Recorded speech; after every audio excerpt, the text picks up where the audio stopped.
تو ابھی میں پاری صاحب کو دعوت دوں گا کہ آپ تشریف لائیے اور خدا ان کا کلام ہمارے ساتھ شیئر کیجیے.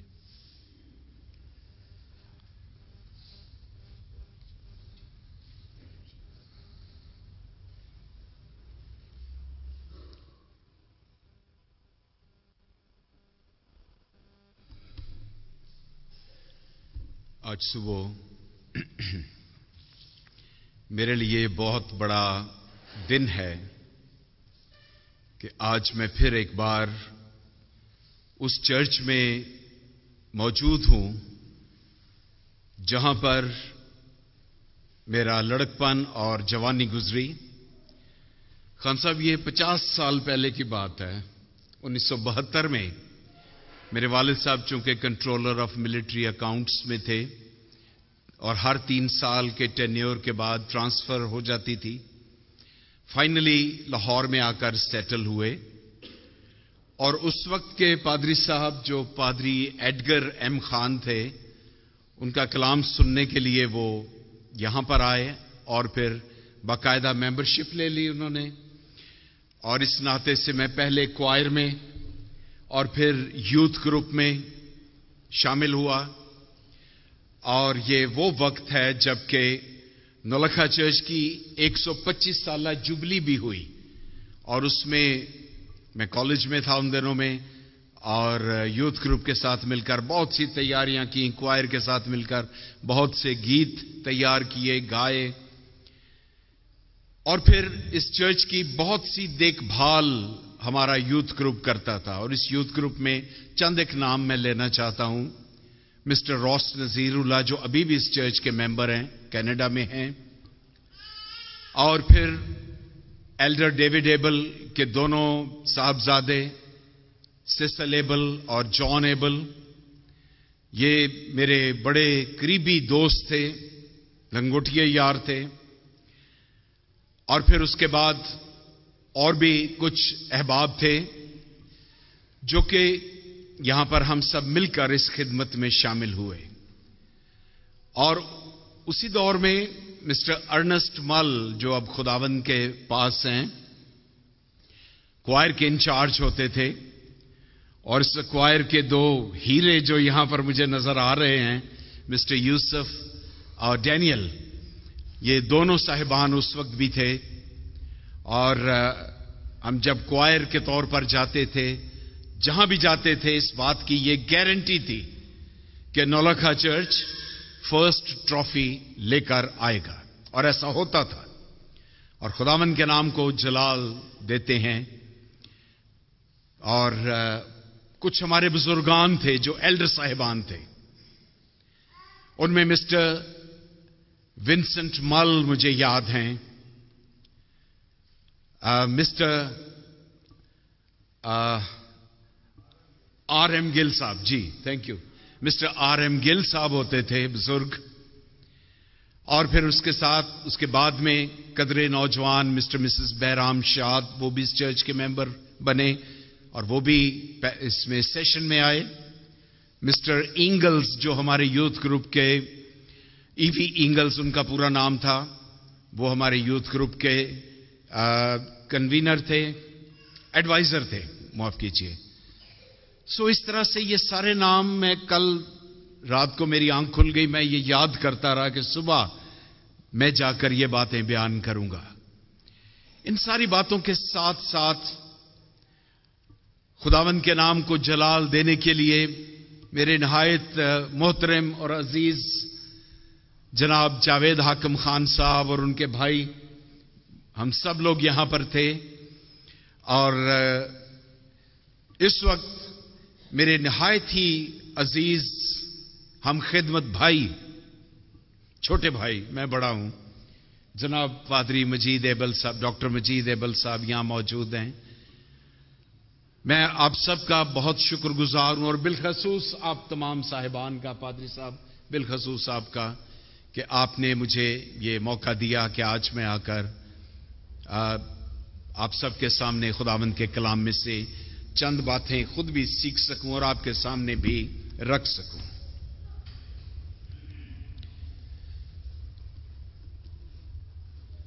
آپ کے سامنے مکاشفہ کی کتاب میں سے 6 باب اور پہلی 8 آیات پڑھی گئی. میں انہی 8 آیات پر آج کے کلام کو آپ کے سامنے رکھوں گا، لیکن اس سے پیشتر آئیے ہم اپنے سروں کو دعا میں جھکائیں. خدا باپ، خدا بیٹے اور خدا روح القدس کے نام سے آمین. نہایت بزرگ آسمانی باپ، ہم تیرا شکر بجا لاتے ہیں کیونکہ تو ہی شکر اور حمد اور تمجید کے لائق ہے. تیری مانند کوئی اور معبود ہے نہیں جو اے خداوند پروردگاری بھی کرتا ہو، جو اپنے لوگوں کا محافظ خداوند بھی ہو، اور اس زندگی میں، زندگی سے قبل اور زندگی کے بعد بھی ان کو سنبھالنے والا خدا ہو. تو اکیلا خداوند ہے جو تمام خداوندوں سے اعلیٰ ہے. آج صبح ہماری رہنمائی کر، اپنے پاک روح کو بھیج تاکہ وہ تیرے کلام کے اس بیج کو تیرے لوگوں میں اس طرح سے بوئے کہ وہ وہاں پر اگ کر 100 گنا اور 60 گنا پھل لائے. تیرا پاک روح اعمال 2 باب والا کام کرے، کلام کے سنانے میں اور اس کو سمجھنے میں وہی ہمارا مددگار ہو. تیرے نام کو جلال ہو، خداوند یسوع مسیح کے نام سے آمین. مکاشفہ کی کتاب دراصل ایک نبوتوں کی کتاب ہے. بائبل کی 66 کتابیں نبوت کی کتابیں ہیں، نبوت سے لکھوائی گئی ہیں. خدا کے پاک روح نے مختلف لوگوں کو استعمال کیا لکھوانے کے لیے، اور اسی طرح سے یوحنا عارف کو، جو خداوند یسوع مسیح کا بھائی بھی ہے، خالہ زاد بھائی ہے، اور جب خداوند اس کو اپنے شاگردوں میں شامل کیا، وہ نہایت کم عمر تھا، شاید ٹین ایجر تھا، 18 سال کا تھا، 19 سال کا تھا. اور اس کی وجہ تھی کہ وہ صدی کے آخر تک لمبی عمر پائے، جیتا رہے اور مکاشفہ کی کتاب لکھے جو 95 AD میں تقریباً لکھی گئی.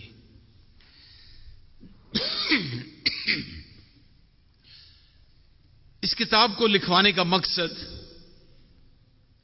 آخری زمانے کی آنے والی مصیبتوں کو بیان کرنا ہے، تاکہ لوگ جانیں کہ گناہ کا نتیجہ کیا ہوتا ہے، گناہ کی قیمت کیسے ادا کی جاتی ہے، خدا سے دوری کیا نتائج لے کر آتی ہے. اس کتاب میں بہت سی تشبیہیں اور استعارے، میٹافرز استعمال کیے گئے ہیں، کیونکہ حالات مناسب نہیں تھے. اور اگر رومی حکومت کو، جس نے مسیحیوں پر بڑا ظلم و ستم کیا، مختلف بادشاہوں نے، ان کو یہ پتہ چل جائے کہ یہ کتاب اپنے اندر کیا معنی رکھتی ہے، وہ ضرور اس کو ضائع کروا دیتے، وہ ضرور اس کو ختم کروا دیتے. اسی لیے کلام کے ان سارے بھیدوں کی صورت میں یہ کتاب لکھوائی گئی. اور آج جب ہم اسے پڑھتے ہیں بہت دفعہ سمجھ نہیں پاتے، ہم خوف زدہ بھی ہوتے ہیں اور ہم کوشش کرتے ہیں کہ ہم اس کو سمجھ جائیں. بہت سے لوگوں کی یہ خواہش ہوتی ہے مکاشفہ ہمیں سمجھ آ جائے، مگر یہ اتنی آسانی سے سمجھ میں آنے والا نہیں، کیونکہ پاک روح کی مدد سے لکھوایا گیا کلام، بائبل کا تمام اس کی کتابیں پاک روح کی مدد سے سمجھی جا سکتی ہیں، اپنی ایکڈیمک نالج سے نہیں. جو لوگ اپنی علم سے اور اپنے زور بازو سے سمجھنا چاہتے ہیں، ان کے نزدیک صلیب کا پیغام بے وقوفی ہے. وہ کہتے ہیں یہ کیا باتیں ہماری سمجھ سے باہر ہیں. اس لیے باہر ہیں کہ ابھی روح نے ان کے اندر کام نہیں کیا، اور جب پاک روح کام کرتا ہے وہ اس کے اصل معنی ہم پر ظاہر کرتا ہے۔ اس کتاب میں 7 مہروں کا ذکر ہے، اس کتاب میں 7 نرسنگوں کا بھی ذکر ہے، 7 پیالوں کا ذکر ہے، اور ان تمام باتوں کا تعلق انسان کی سزا کے ساتھ ہے۔ اور وہ انسان جنہوں نے اپنی زندگیاں ابلیس کے نام کر دی ہیں، ان کی سزا کا کام اس میں لکھا ہوا ہے۔ بنی اسرائیل جب ملک مصر سے نکلے تو خدا نے ان کو ملک معودہ کے بارے میں بتایا، اور انہیں کہا کہ وہاں پر جو لوگ بستے ہیں وہ بت پرست ہیں، تم نے ان سب کو ہلاک کر دینا ہے، ترس نہیں کھانا، ان کا مال لوٹنا نہیں ہے، کچھ بھی نہیں لینا، ان کو ختم کر دیا جائے۔ 10 قومیں رہتی تھیں وہاں پر، 10 کی 10 قوموں کو ختم کرنے کا حکم تھا۔ بظاہر یہ بڑی سخت بات نظر آتی ہے کہ خدا کیوں انسانوں کے مارے جانے کا حکم دیتا ہے، مگر اس کے پیچھے جو چیز ہے وہ یہ ہے کہ انہوں نے زندہ خدا کے جلال کو بدل ڈالا۔ وہ بتوں کے سامنے جاتے تھے اور انہیں کہتے تھے ہم تمہاری وجہ سے زندہ ہیں، تم ہمارے خدا ہو، تم ہمیں کھانے پینے کو دیتے ہو۔ وہ اپنی خوراک اٹھا کر بتوں میں مندروں میں جاتے اور وہاں پر جا کر ان بتوں کو سجدہ کرتے اور کہتے یہ تم نے دیا ہے۔ اور خدا اس بات سے سخت ناراض ہے کہ رازق اور پروردگار زندہ خدا ہے، کس طرح سے بے جان بت کسی کو کچھ دے سکتا ہے؟ خداوند کا حکم نہیں مانا گیا۔ بنی اسرائیل ان میں سے کچھ لوگوں کو چھوڑ دیا جو ان کو آج بھی پریشان کرتے ہیں۔ حکم نہ ماننے کی بھی سزا ملتی ہے اور ان کو مل رہی ہے۔ ہم یہاں پر دیکھتے ہیں کہ سزاؤں کا ذکر ہے، کتاب کا ذکر ہے، مہروں کا ذکر ہے۔ مجھ سے کسی نے پوچھا ایک بار میرے خاندان میں سے کہ کیا خداوند یسوع مسیح آرام سے نہیں آ سکتا؟ کیا وہ اچھے حالات میں نہیں آ سکتا؟ کیوں اتنی قتل و غارت گری اور مار کٹائی ہوگی؟ کیوں جنگیں اور جنگوں کی افواہیں ہم سنیں گے؟ میں نے وہی جواب دیا جو خدا نے بنی اسرائیل کو حکم دیا تھا کہ تم ان کو تہ تیغ کر دینا۔ میں نے کہا کہ وہ جن کے اندر گناہ بس گیا ہے، جو اپنے آپ کو گناہ کے تابع سمجھتے ہیں، خود زندہ خدا کو فراموش کر چکے ہیں، ان کی ہلاکت ضروری ہے۔ ان مہروں کو جب آپ پڑھتے ہیں بعد میں خود بھی، تو آپ دیکھیں گے کہ ان کی کیسی سزا ہے، کیسی تباہی ہے۔ اور یہ مہریں کہاں پر ہیں؟ 5واں باب بتاتا ہے کہ وہ کتاب جو برا کو دی گئی، کیونکہ اور کوئی اس کو کھولنے اور اس پر نظر کرنے کے لائق نہیں تھا، اور جب اس کو دی گئی اس کے اوپر 7 مہریں کی گئی تھی۔ اب وہی برا ان مہروں کو کھولتا ہے، وہ برا مسیح ہے۔ پھر میں نے دیکھا کہ برا نے ان 7 مہروں میں سے ایک کو کھولا، اور کیا ہوتا ہے؟ ان 4 جانداروں میں سے ایک کی گرج کی سی یہ آواز سنی کہ آ، اور میں نے نگاہ کی تو کیا دیکھتا ہوں کہ ایک سفید گھوڑا ہے اور اس کا سوار کمان لیے ہوئے ہے، اسے ایک تاج دیا گیا اور وہ فتح کرتا ہوا نکلا تاکہ اور بھی فتح کرے۔ شروع میں بھی سمجھتا تھا کہ یہ خداوند یسوع مسیح ہے۔ پڑھنے والے جلدی سے یہی سمجھتے ہیں، گھوڑا سفید ہے، صلح کا نشان ہے، اور اس کا سوار ہے، اس کے پاس کمان ہے، اس کے پاس تاج ہے، یسوع مسیح ہے۔ لیکن میرے عزیزو، یہ ایک ایہام ہے کہ کوئی شخص جو خداوند کی طرح کام کر رہا ہے، وہ جو اس کی سی شباہت لیے ہوئے ہے، تاکہ لوگوں کو دھوکہ دے. یہ یسوع مسیح نہیں ہے، مخالف مسیح ہے. وہ فتح کے لیے نکلا ہے.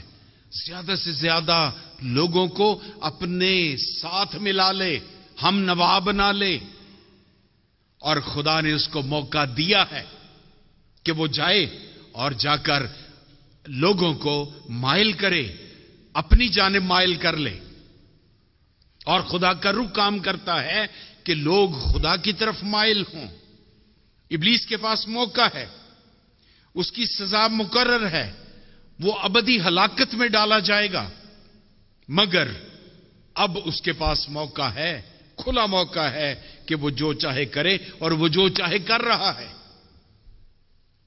اس نے لوگوں کے سامنے ایسے اہام رکھ چھوڑے ہیں. اہام کا اردو کا یہ لفظ ہے، اور اس کا مطلب ہے کہ دو چیزیں ایک جیسی نظر آئیں، مگر ان میں سے ایک چیز جعلی ہو، ایک چیز اصلی ہو.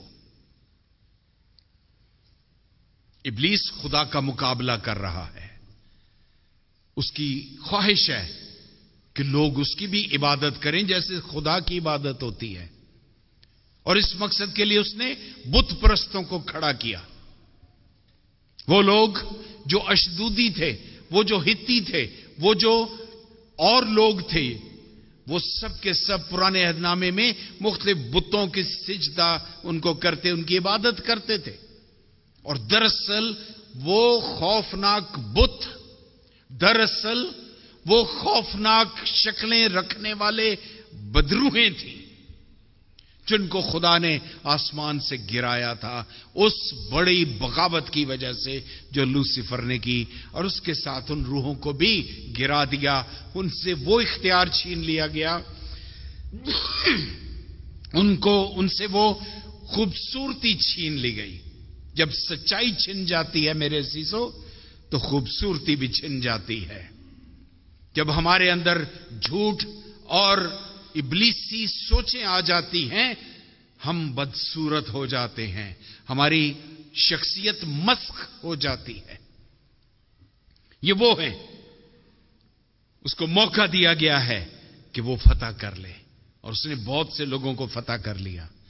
آج بھی دنیا میں بہت سے لوگ ہیں جو شیطان کی عبادت کرتے ہیں، سیٹنسٹس کہا جاتا ہے ان کو. آج بھی دنیا میں بہت سے لوگ ہیں جو شیطان کی پیروی کرتے ہیں، وہ جو ہر برا کام اپنا حق سمجھ کر کرتے ہیں. شیطان نے کچھ ایسے الفاظ دیے ہیں آج کی دنیا کو جس کو وہ استعمال کرتے ہیں. میں یہاں پلپٹ سے آپ کو وہ الفاظ نہیں بتا سکتا، مگر ان کی روزانہ زندگی کے عام الفاظ ہیں جو خدا کا نعم البدل ہیں. ان کے نزدیک خدا کا نام نہیں لیتے، مگر وہ تقابلی لفظ بولتے ہیں، اور وہ لفظ گمراہ کن ہیں. اس کو موقع دیا گیا کہ وہ فتح کرے، اور وہ نکلا تاکہ فتح کرتا جائے. پھر اس کے بعد جب اس نے دوسری مہر کھولی تو میں نے دوسرے جاندار کو یہ کہتے سنا کہ آ. پھر ایک اور گھوڑا نکلا جس کا رنگ لال تھا.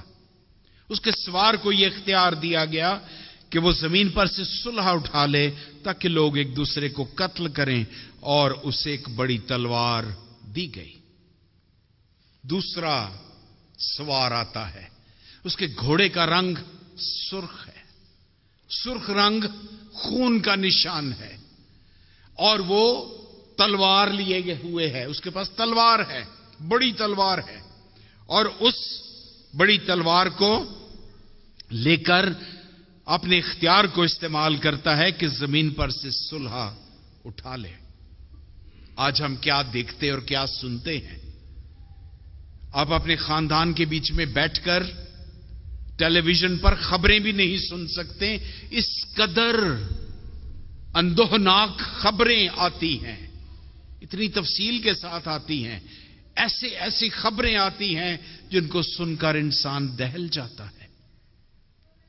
نہ صرف ہمارے ملک میں خبریں، بدسلوکیاں، زیادتیاں، بلکہ پوری دنیا میں سے ہمیں ایسی خبریں ملتی ہیں جن پر ہمارے دل کانپ اٹھتے ہیں۔ آج کل جو کچھ ہو رہا ہے عالمی جنگ کا پیش خیمہ ہو سکتا ہے، اور اس کے لیے بہت دعا کی ضرورت ہے کہ خداوند اس جنگ کو دور کرے، ختم کرے۔ ایسا نہ ہو کہ پوری دنیا تاریخ میں ایک بار پھر سے جنگ عظیم کی لپیٹ میں آ جائے۔ سوار کو یہ اختیار دیا گیا کہ زمین پر سے صلح اٹھا لے۔ صلح اٹھا لی جا چکی ہے۔ لوگ چھوٹی چھوٹی باتوں پر خون کر دیتے ہیں، دوستوں کا خون کر دیتے ہیں، گھر کے افراد کا خون کر دیتے ہیں۔ رشتوں کی کوئی قدر نہیں ہے۔ ایسے ایسے تعلق سننے میں ملتے ہیں جو کبھی سنے نہیں تھے۔ ایسے ایسے جرائم ہو رہے ہیں جو ہماری عقل سے بعید ہیں۔ یہ سب کچھ ممکن ہے۔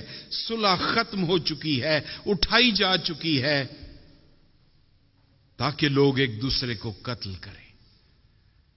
پھر اس کے بعد تیسری مہر کھولی گئی تو میں نے تیسرے جاندار کو یہ کہتے سنا کہ آ، اور میں نے نگاہ کی تو کیا دیکھتا ہوں کہ کالا گھوڑا ہے اور اس کے سوار کے ہاتھ میں ترازو ہے، اور میں نے گویا ان چاروں جانداروں کے بیچ میں سے یہ آواز آتی سنی کہ گیہوں دینار کے سیر بھر اور جو دینار کے 3 سیر اور تیل اور مے کا نقصان نہ کر۔ یہ گھڑ سوار کال کی نشانی ہے، قحط کی نشانی ہے۔ جب دنیا میں جنگ ہوگی، صلح نہیں ہوگی، لوگ قتل و غارت گری کریں گے، تو کون ہے جو پیداوار کی طرف دھیان دے گا؟ حالات بالکل الٹ ہو جائیں گے، نامناسب ہو جائیں گے۔ پیداوار اور فصلیں مناسب حالات میں پھلتی اور بڑھتی ہیں۔ جب حالات ایسے نہیں ہیں تو پھر کال اور قحط ہمارے دروازوں پر دستک دے رہا ہے۔ نہ صرف یہ گیہوں کا قحط ہے، نہ صرف جو کا قحط ہے، بلکہ کلام کا قحط بھی اس میں شامل ہو سکتا ہے۔ کلام سنانے والے نہیں ملیں گے، کلام نہیں ملے گا، ہمارے ہاتھوں سے لے لیا جائے گا، کیونکہ بدی راج کر رہی ہوگی، بدکاری بادشاہی کر رہی ہوگی، ہمارے ہاتھوں سے کلام چھین لیا جائے گا۔ اور یہ رشین آئرن کرٹن کے اٹھنے سے پہلے چائنا میں اور رشیا میں ایسا تھا جب بائبل پر پابندی تھی۔ لوگ بائبل کے ورقے پھاڑ کر ایک ایک ورقہ چھپا کر لے جاتے تھے اور لوگ ان اوراق کو پڑھتے تھے۔ بہت مشکل حالات تھے، کلام کا قحط تھا، نہ سنانے والا نہ کلام۔ کیا ہوگا؟ یہ خدا کا کلام ہمارے لیے تازہ ہوا کا جھونکا ہے، ایمان کو پھر سے بیدار کرنے کا، تازہ دم کرنے کا ایک وسیلہ ہے۔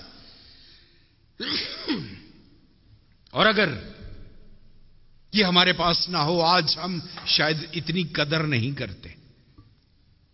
کئی دن گزر جاتے ہیں، کلام نہیں پڑھتے، کھولتے نہیں۔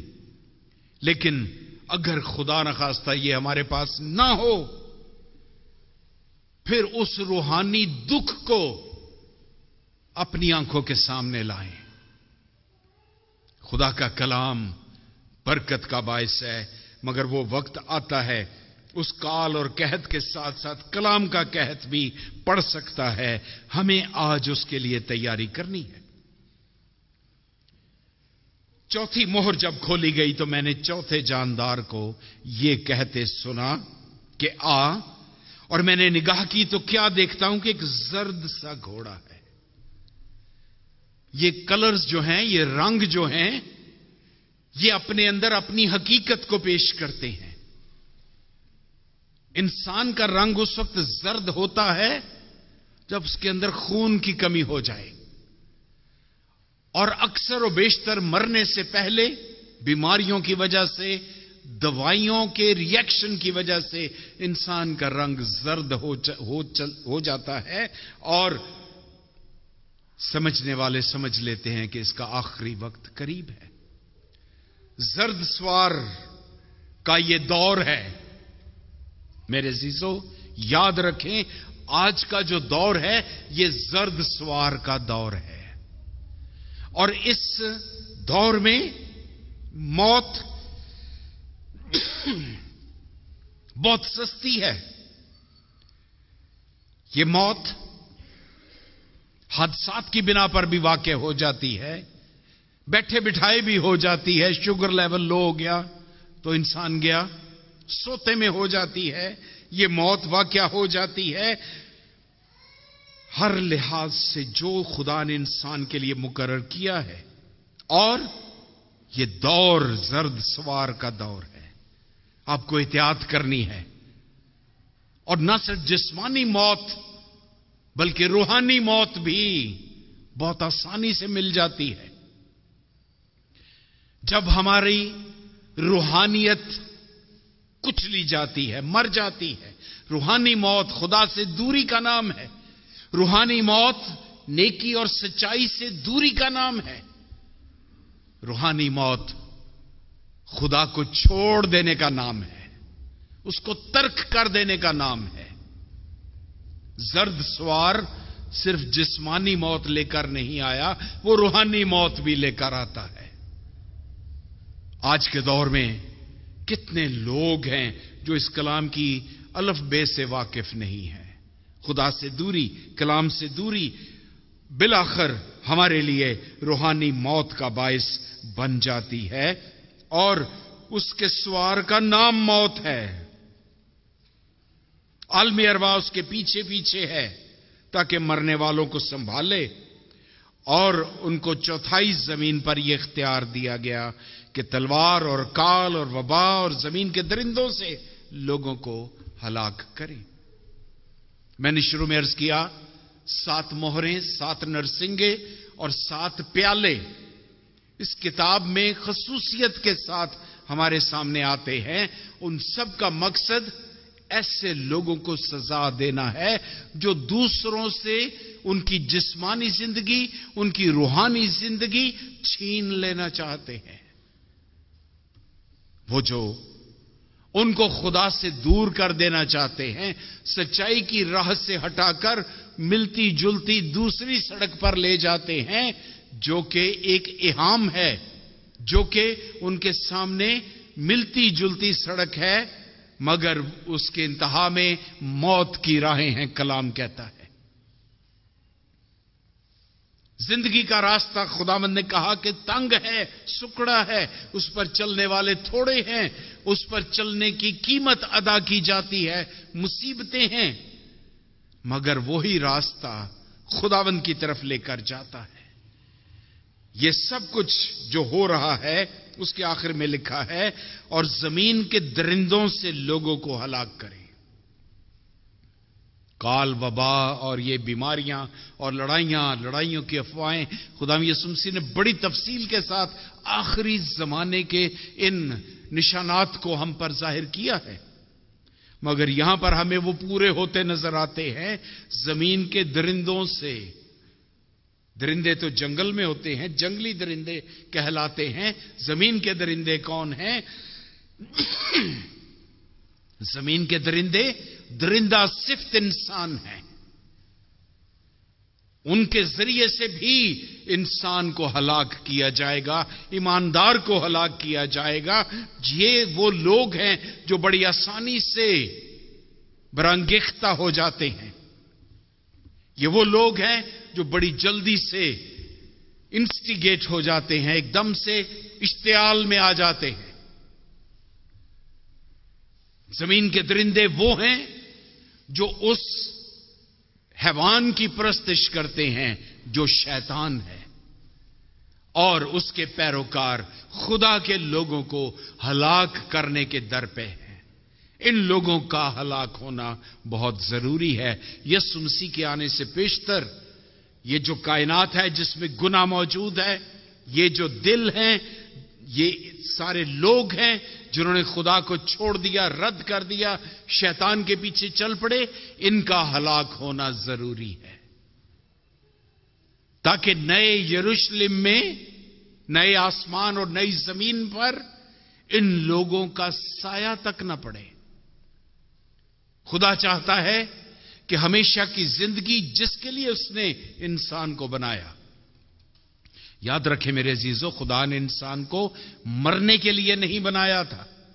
موت تو اس نے اپنے اعمال سے خریدی تھی. گناہ کی مزدوری موت ہے. گناہ ہوا اور خدا نے پھر حکم دیا کہ تو خاک ہے اور خاک میں لوٹ جائے گا.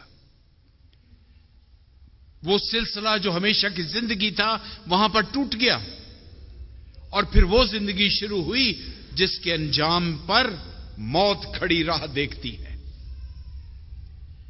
لیکن یسوع مسیح کے آنے سے کیا مقصد پورا ہوا کہ اس موت میں سے وہ خدا کا حکم ہے وہ ضرور پورا ہوگا، اور جب انسان اس میں سے گزر کر بدن کا یہ خیمہ گرایا جائے گا تو وہ اس میں سے دوسری جانب داخل ہوگا تو ہمیشہ کی زندگی پھر اس کی منتظر ہوگی. وہ ہمیشہ کی زندگی جو باغ عدن میں گناہ کے باعث روک دی گئی تھی، سٹاپ کر دی گئی تھی، وہاں سے وہ سلسلہ پھر شروع ہوگا. گناہ کی دلدل اور اس کے گڑھے میں سے انسان گزرے گا، لیکن جو آخر تک برداشت کرے گا وہ نجات پائے گا، اور اس نجات کے ساتھ اس کو ہمیشہ کی زندگی تحفے کے طور پر ملے گی. اور وہ ہمیشہ کی زندگی ہر طرح کی انسانی فکر، مصیبت، بیماری، کال، تنگ دستی اس سے مبرہ ہوگی، اس سے آزاد ہوگی، کیونکہ یہ دنیا کی چیزیں ہیں، یہ گناہ کی وجہ سے ہم نے خرید لی ہیں، یہ ختم ہو جائیں گی.